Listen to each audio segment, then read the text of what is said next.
Every time a diver descends below the surface of the ocean, a lake, or a flooded cave, there is the possibility that what they find on the other side will forever change what we know about the planet we live on.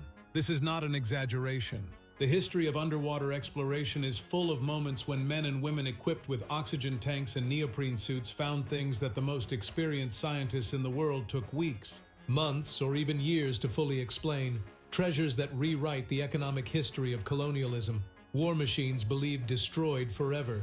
Complete ecosystems in the most inhospitable depths of the planet. Geological phenomena that create illusions so perfect that the divers themselves doubt what they are seeing, and findings so disturbing in their nature that scientists still do not have a completely satisfactory explanation for them. All of that exists underwater, and the divers who have found it have changed our understanding of the world in ways that most people still do not know. Leave your like, subscribe, and share. Let us begin. We begin with treasures because nothing captures the public's imagination in such an immediate and universal way as gold and jewels found at the bottom of the sea. And in this category, no finding surpasses in magnitude and historical importance that of the Spanish galleon Nuestra Señora de Atocha, sunk in 1622 off the coast of Florida during a hurricane that destroyed an entire fleet while transporting the riches of the New World towards Spain. The Atocha carried aboard a cargo that included gold and silver ingots, Colombian emeralds, coins of multiple denominations, and luxury objects destined for the Spanish court, and when it sank, it carried all that cargo to a depth that kept it out of the reach of rescuers for more than 3.5 centuries. When treasure hunter Mel Fisher and his team found the Atocha in 1985 after 16 years of searching, what they recovered was a treasure valued at more than $450 million. Including pieces of a beauty and archaeological rarity that museums the world over would have wanted to house. But the Atocha is not the only Spanish galleon to have delivered its secrets to divers in recent decades. The coast of Florida is in itself a cemetery of colonial riches, the product of centuries in which Spanish fleets sailed those waters in conditions that made them extraordinarily vulnerable to Caribbean hurricanes. The 1715 fleet, 11 ships sunk by a hurricane while transporting the accumulated treasure of several years of colonial production, has produced continuous findings for decades. Divers working in that area have recovered more than 200 silver coins in recent expeditions, adding to the thousands of objects already recovered over the years. Each diving season in the waters off Vero Beach has the potential to produce a new finding, because experts estimate that only a fraction of the total cargo of the 1715 fleet has been recovered so far, and that ocean currents and annual storms continue to redistribute the fleet's remains across the seabed.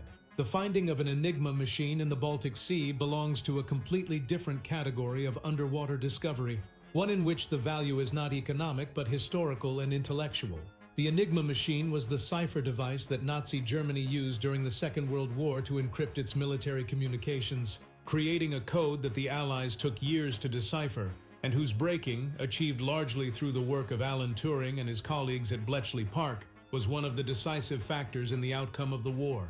When divers found one of these machines at the bottom of the Baltic Sea in perfect preservation conditions despite decades of immersion, the discovery generated considerable excitement in the community of Second World War historians. Each Enigma machine recovered is an object that connects directly to one of the most fascinating and most studied episodes of modern military history, and the possibility that the Baltic floor contains more of these machines. Sunk with the German ships and submarines that wrecked in those waters during the war, makes that sea one of the most interesting underwater archaeological sites in Europe. The discovery of thousands of Roman gold coins off the coast of Italy is another of those findings that remind us that the Mediterranean is in fact the richest historical archive in the world.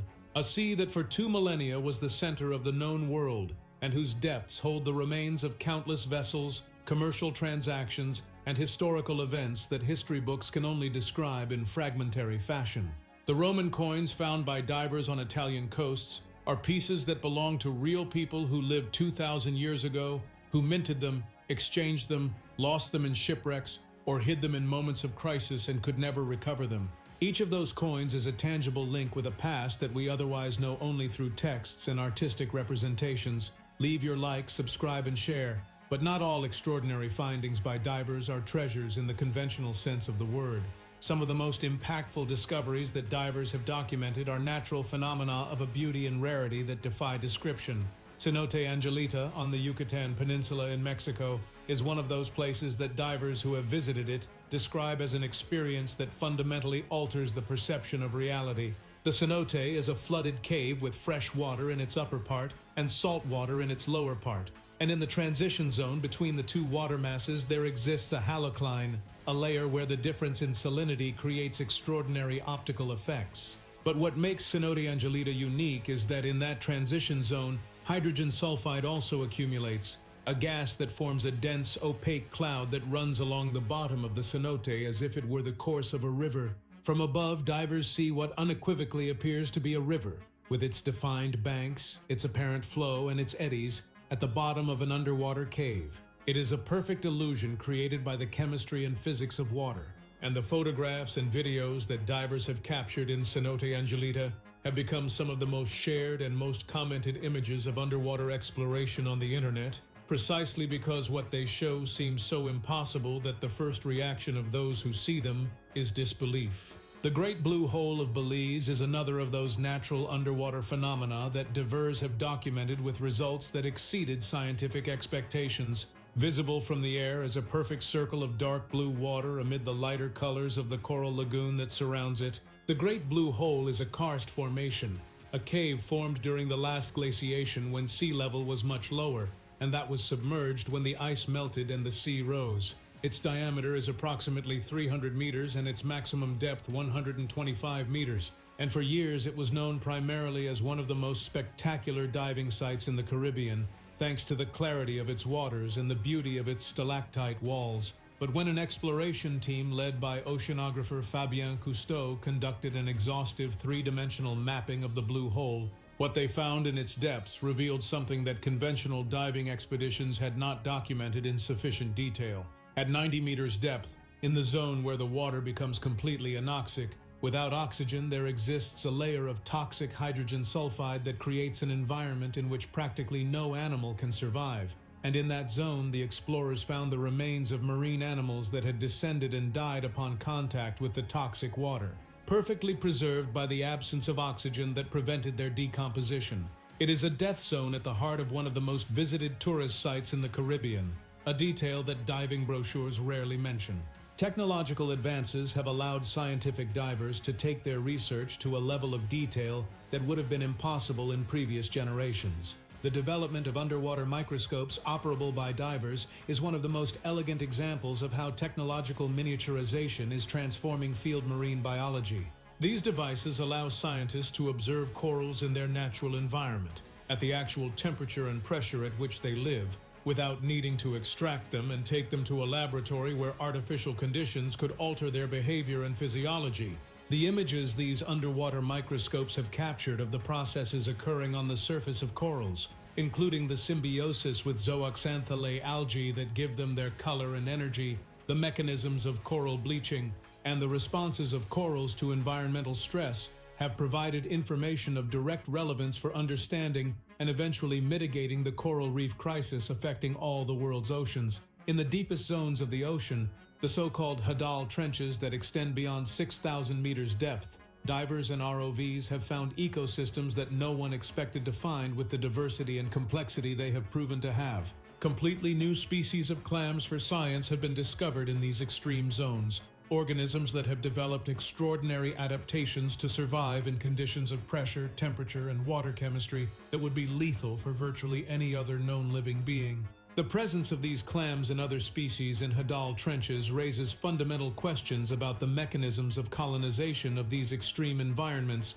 and about the absolute limits of life under hydrostatic pressure conditions. There are findings that do not have the glamour of treasure or the beauty of natural phenomena, but that are disturbing in a completely different way. On the coasts of British Columbia, in northwestern Canada, over the course of several years, human feet wearing sports shoes have repeatedly appeared, floating on the shores of the Salish Sea.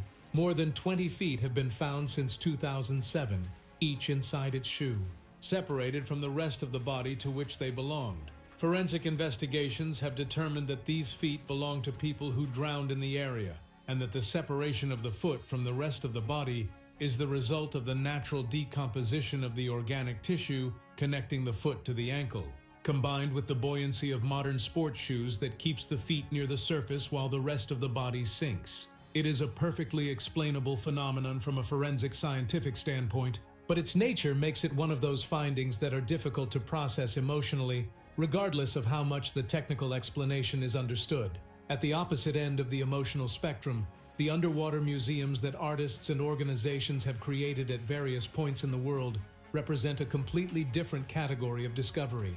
Places where deliberate human intervention has created something extraordinary at the bottom of the sea. The Atlantic Museum, with hundreds of sculptures submerged in the waters of the Atlantic near the Canary Islands and in the Caribbean, is perhaps the best known of these projects, and its sculptures have fulfilled a dual artistic and ecological purpose. From an artistic standpoint, the human figures and abstract structures that sculptor Jason DeCaires Taylor has placed at the seabed create visual experiences of disturbing beauty, especially as corals and other organisms colonize and gradually transform them into part of the reef. From an ecological standpoint, the sculptures provide artificial substrate for reef development in areas where the sandy seabed would offer no attachment point for reef-building organisms. What all these findings have in common, from the Atocha treasure to the Atlantic Museum sculptures, from the illusory river of Cenote Angelita to the Hadal trench clams, is that they were possible because someone decided to put on diving equipment